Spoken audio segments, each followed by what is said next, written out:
the morning show here on the Rise News. Now, this is very strange because I get to do this introduction. Joining us this morning with details of what's trending is Okpe. Not Okpe. And the way your hands. Hello, G. Hi, Dr. Abad. No, we can't shake each other. That's not COVID-19 compliant. It's not compliant, but this is nice. Yes. How are you guys? Yeah, Great. good. Perfect. Well, good morning, Rufai. How are you? Good morning, Oji. This your proximity to Dr. Abati will cause wahala. I'm moving. Can you see the way I'm moving? I'm moving. So please move. Oji. I've done it. Oji. You know, you might be wearing bungody at the end of the show. I hope you had a good weekend. Yes. All right, perfect. Well, good morning to you, viewers. We begin what's trending in Nigeria. Users on social media have expressed mixed reactions over comments made by the former president of Nigeria, Olusegun Obasanjo, regarding the Buhari-led administration and the state of the nation. Obasanjo, who made the comments while delivering a speech titled Moving Nigeria Away from Tipping Over at a consultative dialogue in Abuja last week, said Nigeria was slowly becoming a failed state and a basket case that urgently needed to be pulled from the brink of collapse. He further stated that many of the problems plaguing the country were due to the recent mismanagement of Nigeria's diversity, adding that he had never seen Nigeria so divided. While reacting to the comment, Garba Shehu, who you guys just spoke to, Senior Special Assistant to the President of Media and Publicity, described Obasanjo's comment as an unfair attack on the president and his administration. He said the former president has made several attempts to divide the nation while Buhari continues to promote unity and the nation.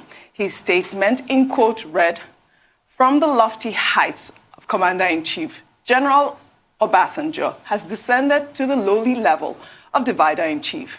While many users expressed support for the presidency, others shared their dissatisfaction. Well, one user wrote, "How can anyone fault Obasanjo? Food prices are on the rise because of the continuous killing of farmers by Fulani herdsmen, bandits, and Boko Haram.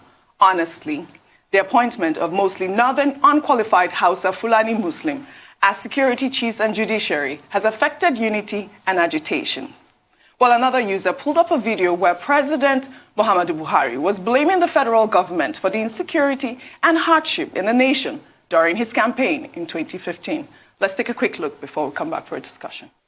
The biggest role of Boko Haram is the federal government itself, because it has all the powers to stop anarchy, political and otherwise in the country. Now that a substantial part of the country has been paralyzed, economic activities have stopped. People are no longer thinking of employment, they are thinking of what to eat and how to survive the following day. Well, as you can see, there's nothing new in criticizing the government. The president himself criticized, Jonathan's administration, attacking him for the incessant killings that was going on during that time, and also the hardship in the country. But obviously, a lot of people are just, they've been expressing themselves, talking about the fact that, Olusegun Obasanjo is in his rights to actually criticize the government and that the government should pipe her down. Well, I think it's a consensus here, yes. And thank you for bringing that out, yes. that, they have all at one time blamed their predecessors as successors in government. And, some will say, we're no longer talking about the hike in petrol or electricity this week. We're not talking about divider-in-chief, commander-in-chief, yes. Our diversity and how we are managing it. And I do hope that, this is not a plan, to shift the conversation, because these issues are germane as well.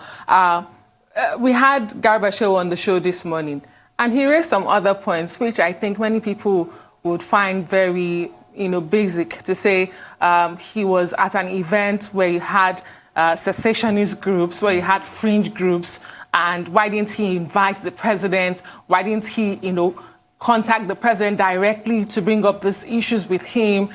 Those are not the issues here. The issue is that, how well have we managed our diversity?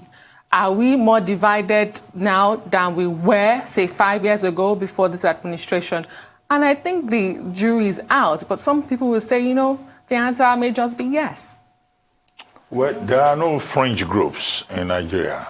We are all citizens, and as citizens, we all have a stake in this country, and we have the right under the Constitution to make a contribution and to also associate freely with others. And there's no part of the Constitution where government is given the right to dictate, to determine how people associate or the mode of expression that they adopt, as long as all of that is within the bounds of, the limits defined within the Constitution.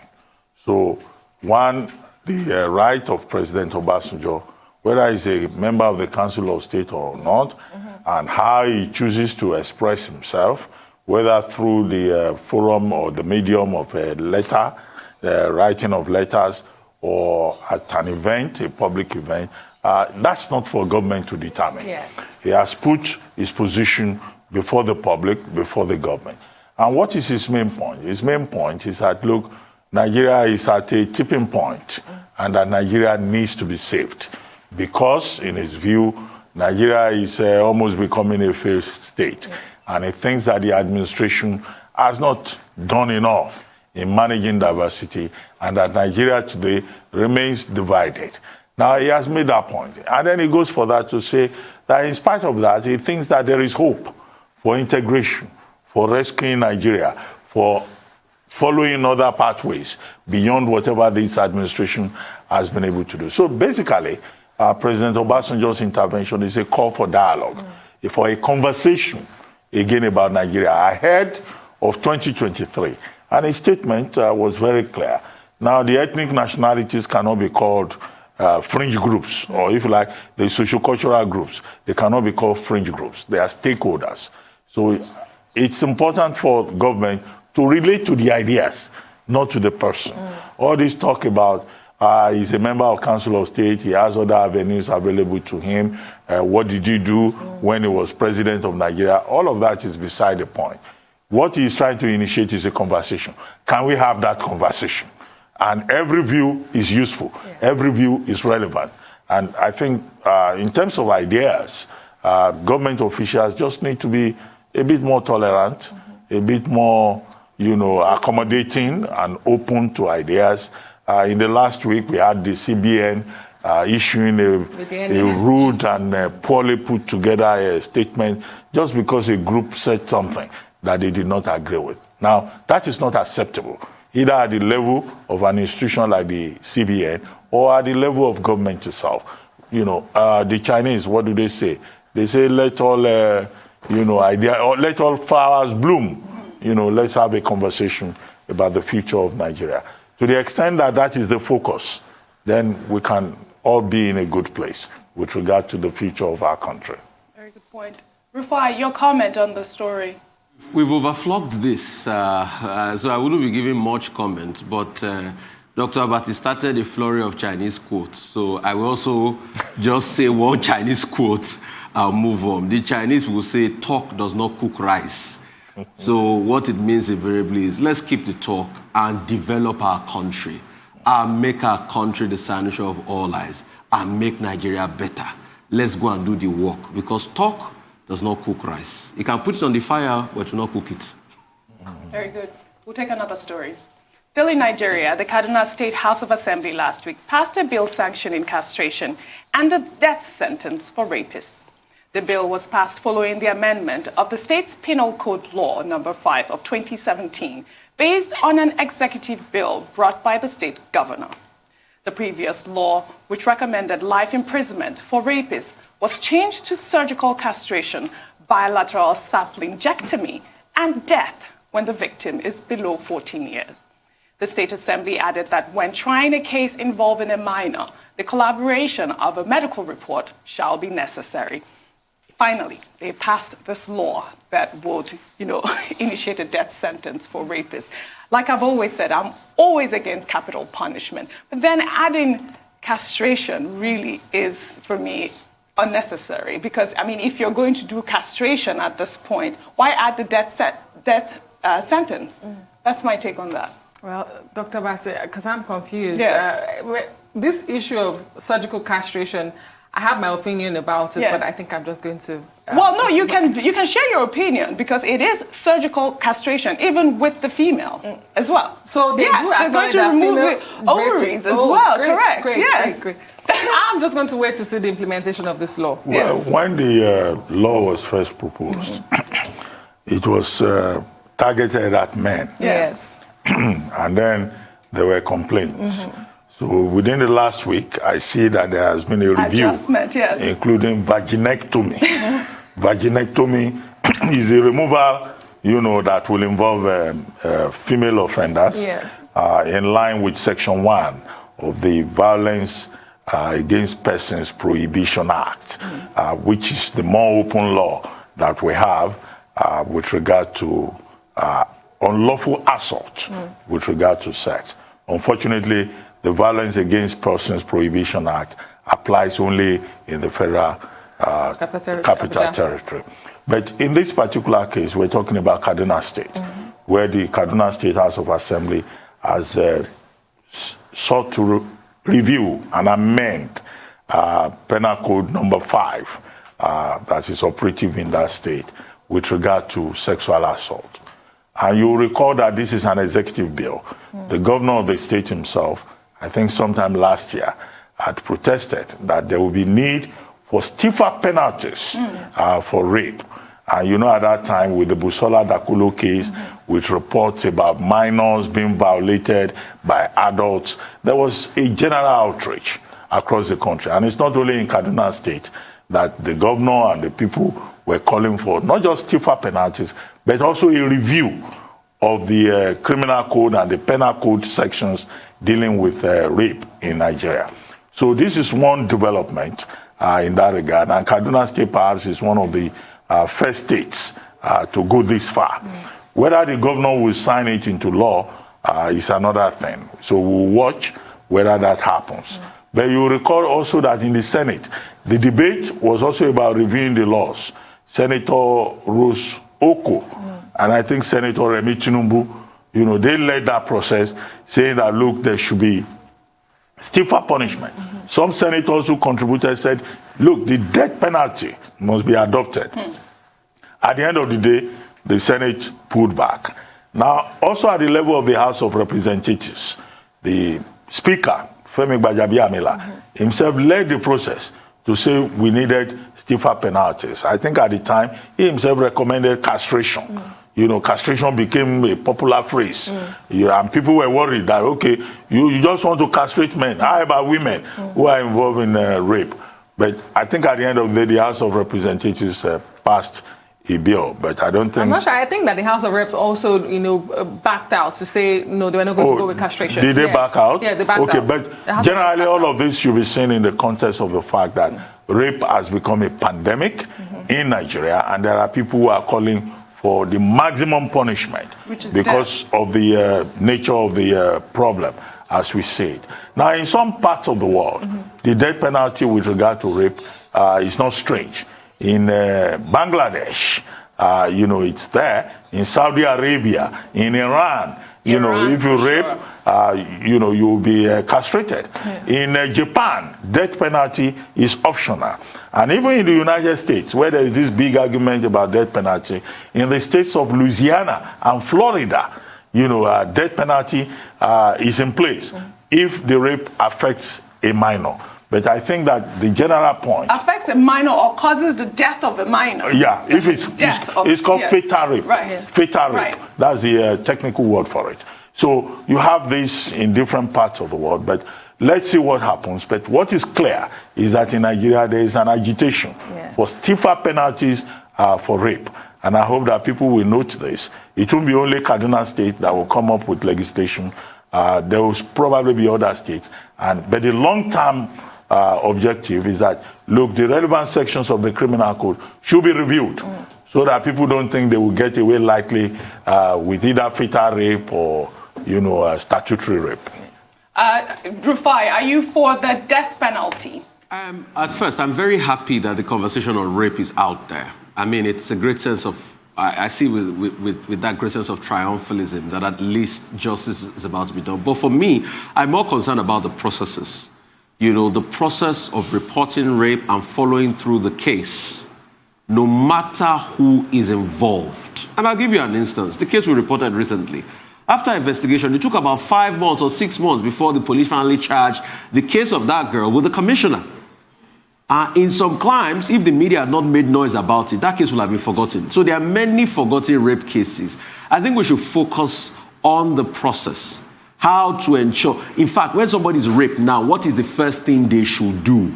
A lot of women don't know that they are raped now. How could they report? How could they take the case head on? How could they push? I mean, those are the things we can focus on. But I'm really excited that the conversation is out there about rape, and more should be done to ensure that we remove this from society. When you look at fatal rape, obviously, if it's led to the loss of life of somebody, stiffer penalties. But the one about castration, no. It sounds a little bit, we can have stiffer measures than that. The sex register can be one. We could blacklist people. We could ensure that rapists can't hold political positions in this country. We can do a lot as regards this. We can even, a convicted rapist should be like an ex-convict. You can't hold political positions. You can't aspire in public. Let's shame them. I think the shame will act as a deterrent. Let's shame them properly. Let's even make laws in such a way that it will affect your employment opportunities. Once they can check you up and see you had committed rape at some point, employers can have right to say no to you and things like that. That's better than castration, because if you make life miserable for them, they will not want to do it. But most importantly, strengthen the mechanisms. A lot of women are raped on a daily. They don't even know who to tell. So they keep it. And also, we should put laws as regards even societal stigmatization in place. That too should come into place. You shouldn't stigmatize people, because a lot of people that are raped don't want to come out because they're constantly stigmatized. And people that lie on other people. Take, for instance, the case of that young man that committed suicide because a girl wanted him and he said no to the girl. And the girl went to make an allegation, a blogger, that he raped somebody. Nothing has been done to that girl. And what that girl did was even worse than rape itself. Making a man lose his life. So we should also have laws like that. People that make false accusation about rape cases because they want to gain a way or gain the other way and things like that. Because sexuality is a big issue all over the world. I think it was someone to say somebody that will have become the president of Pakistan or Malaysia. It was sodomy charges was the reason why he was put in prison. And he never became president because of that. And he's a top politician. I forget his name now. Anwar Ibrahim. Malaysia. Thank you so much. Anwar Ibrahim. Because of sodomy charges, he could never be president. So it's a serious... No, he was president. Eventually, he was removed. Yeah, but he was incarcerated at that time. He was taken to prison. So Anwar Ibrahim's case, it shows you that sexuality is a big deal. So let's all deal with it strongly. But by way of information, in terms of process, that's part of the conversation. That, Nigeria needs to look at the criminal code, also needs to look at the Evidence Act, needs to look at the criminal procedure with regard to issues of rape. For example, the existing situation, if you are raped, you are expected to report it contemporaneously. You must also have medical evidence, and that medical evidence must come from a government-owned hospital. And then, if it's from a private hospital, it may not be admissible. And then when you get to court, the argument is that when the process begins, there is an attempt to stigmatize the victim, because you need to prove all these delicate points about penetration beyond the labia majora, and all of that. Women find it very uncomfortable. Families also find it uncomfortable, and then stigma is attached to it. So people don't want to go. People don't want to speak out. And then secondly, there is also in place already part of the development of a sexual offenders register. Yes. You have states like Ekiti, Lagos, and also the Attorney General's office supporting the sexual offenders register, whereby people now in Nigeria can be identified, named, and shaped. Yes. So that you will know that this person is a confirmed rapist. But we need to move further in this regard, and it's good that the Attorney General's office recently is talking about law reform. The Law Reform Commission has just been set up afresh, and we hope that the Law Reform Commission will look at some of these issues and help to promote the conversation beyond chit-chat and tito-tattoo. All right. Well, let's take our final story if we can. Our final story is in Iran. If we can take our final story, please. All right. We'll head over to Iran now, where a 27-year-old Olympic wrestler has been executed over the murder of a security guard during a wave of anti-government protests in 2018. In a leaked video released by human rights organization Amnesty International, the wrestler Navid Afkari said if he was executed, he wanted everyone to know that he was innocent of the alleged crime and that he had been tortured into making a confession. The human rights group has described the execution as a travesty of justice. Afkari was executed by hanging in the southern city Shiraz. Before the execution, several rights groups, including a union representing 85,000 athletes worldwide, had demanded a halt to the execution. I mean, this conversation had been going on since 2018. I'm personally outraged with this judgment or the execution because, first of all, he is supposed to be representing Iran in the world, and they didn't even care. I mean, what was the reason they had to execute him so quickly? Apparently, his lawyer had also complained that they denied him access to his family. And two of his brothers also are still, facing this type of judicial... I mean, I'm really upset. I'm really upset. And anyone should be. Yeah. I mean, this was a brazen act by the Iranian government, especially because the only evidence pointing to this crime was that confession. The confession that was allegedly gotten from duress, from force. Yeah. Under duress. That was the only evidence they had, and they executed him. And I think that, as a sportsman that he was, I think that the sports community internationally should hold the Iranian government accountable and, repudiate them for what they have done. To say, you cannot do this and the world will turn a blind eye to it. I mean, it is awful. It is sad. No one should have to die, for something like this because he protested against the government. Yeah, everyone has been complaining, even the U.S. president. This has nothing to do with the person being an athlete, a sportsperson. It's about the right to justice, the right to fair hearing. And anybody at all, whether it's in Iran or anywhere, under international conventions, has the basic rights as a human being. Absolutely. And that right includes access to justice. And that's why the protest by Amnesty International is important. So many people in different parts of the world who have been murdered, hanged, killed for offenses that they did not commit. Yes, you talked about confession. Yes, so confession has very strong weight because once you confess with your mouth, you have already convicted yourself. But if it is under duress, then of course you are entitled to right to a fair hearing.